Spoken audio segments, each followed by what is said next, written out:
Assalamualaikum warahmatullahi wabarakatuh.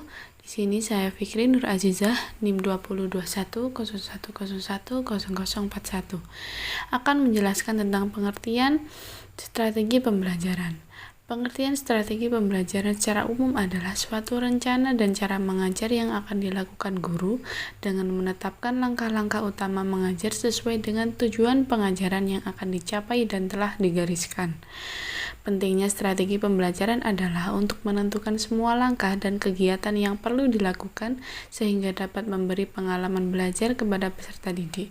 Jadi, strategi pembelajaran adalah keputusan guru dalam menetapkan berbagai kegiatan yang akan dilaksanakan, sarana dan prasarana yang akan digunakan, termasuk jenis media yang digunakan, materi yang diberikan, dan metodologi yang digunakan dalam melaksanakan kegiatan pembelajaran. Perkenalkan, nama saya Rizka Nisfi Sauma Salsabila, NIM 202101010011. Di sini saya akan menjelaskan tentang jenis-jenis strategi. Yang pertama, ada strategi pembelajaran ekspositori. Dalam konteks pembelajaran eksposisi merupakan strategi yang dilakukan pendidik untuk mengatakan atau menjelaskan fakta-fakta, gagasan-gagasan, dan informasi-informasi penting lain kepada para peserta didik. Yang kedua, strategi pembelajaran inquiry. Strategi pembelajaran inquiry adalah rangkaian kegiatan pembelajaran yang menekankan pada proses berpikir secara kritis dan analitis untuk mencari dan menemukan sendiri jawaban dari suatu masalah yang dipertanyakan. Yang ketiga, strategi pembelajaran berbasis masalah atau SPBM. Strategi pembelajaran berbasis masalah dapat diartikan sebagai rangkaian aktivitas pembelajaran yang difokuskan kepada proses penyelesaian masalah atau problema secara ilmiah. Problema tersebut bisa diambil dari buku teks atau dari sumber-sumber lain, misalnya dari peristiwa yang terjadi di lingkungan sekitar, dari peristiwa dalam keluarga, atau dari peristiwa-peristiwa yang terjadi di masyarakat. Yang keempat, strategi pembelajaran kooperatif. Strategi pembelajaran kooperatif merupakan salah satu strategi pembelajaran yang dalam implementasinya mengarahkan para peserta didik untuk bekerja sama dalam kelompok-kelompok kecil dan kelompok-kelompok yang berhasil mencapai tujuan pembelajaran akan diberikan penghargaan. Yang kelima, strategi pembelajaran afektif.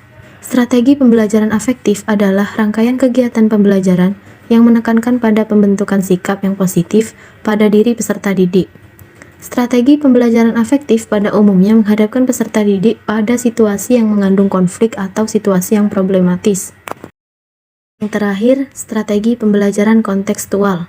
Contextual Teaching and Learning atau CTL adalah suatu strategi pembelajaran yang menekankan kepada proses keterlibatan peserta didik untuk menemukan materi yang dipelajari dan menghubungkannya dengan situasi kehidupan nyata sehingga mendorong peserta didik untuk dapat menerapkannya dalam kehidupan mereka. Saya Nazilatul Hikmah, NIM 202101010040. Di sini saya akan menjelaskan tentang pertimbangan menentukan strategi. Dasar pertimbangan memiliki strategi dalam pembelajaran merupakan bagian penting dari strategi pembelajaran, sebab berfungsi sebagai landasan dalam menyajikan, menguraikan, memberikan contoh, dan memberi latihan kepada peserta didik untuk mencapai tertentu. Terkadang dalam pembelajaran, seorang pendidik merasa kaku dengan mempergunakan satu atau dua metode. Menerjemahkan metode itu secara sempit, hal ini bisa saja disebabkan karena kurang memperhatikan dasar-dasar pertimbangan tersebut. Saya Dania Safitri, saya akan menjelaskan mengenai menentukan strategi sesuai dengan tujuan pembelajaran. Berikut beberapa hal yang harus diperhatikan dalam menentukan strategi agar sesuai dengan tujuan pembelajaran. Yang pertama, tujuan pembelajaran. Penetapan tujuan pembelajaran merupakan syarat mutlak bagi guru dalam memilih metode dan strategi yang digunakan di dalam menyajikan materi pengajaran. 2. Aktivitas dan pengetahuan awal siswa.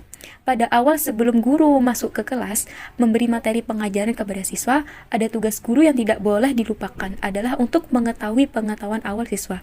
Sewaktu memberi materi pengajaran, kelak guru tidak kecewa dengan hasil yang dicapai siswa. Untuk mendapat pengetahuan awal siswa, guru dapat melakukan pretest tertulis, tanya jawab di awal pembelajaran. 3. Integritas bidang studi atau pokok bahasan. Mengajar bukan hanya mengembangkan kemampuan kognitif saja, tetapi juga meliputi pengembangan aspek afektif dan aspek psikomotor. Karena itu, strategi pembelajaran harus dapat mengembangkan seluruh aspek kepribadian secara terintegritas. 4. Alokasi waktu dan sarana penunjang. Waktu yang tersedia dalam pemberian materi pembelajaran 1 jam pembelajaran terdiri dari 45 menit. Maka, strategi dan metode yang digunakan perlu dirancang sebelum pembelajaran berlangsung. 5. Jumlah siswa. Idealnya, strategi dan metode yang kita terapkan di dalam kelas perlu memperhatikan jumlah siswa yang hadir, rasio guru dan siswa agar proses belajar mengajar efektif. Ukuran kelas menentukan keberhasilan, terutama pengelolaan kelas dan penyampaian materi. 6. Pengalaman dan kewibawaan pengajar. Guru yang baik adalah guru yang berpengalaman. Peribahasa mengatakan, pengalaman adalah guru yang baik. Hal ini diakui di lembaga pendidikan. Kriteria guru berpengalaman, dia telah mengajar selama kurang lebih 10 tahun. Sekian, terima kasih.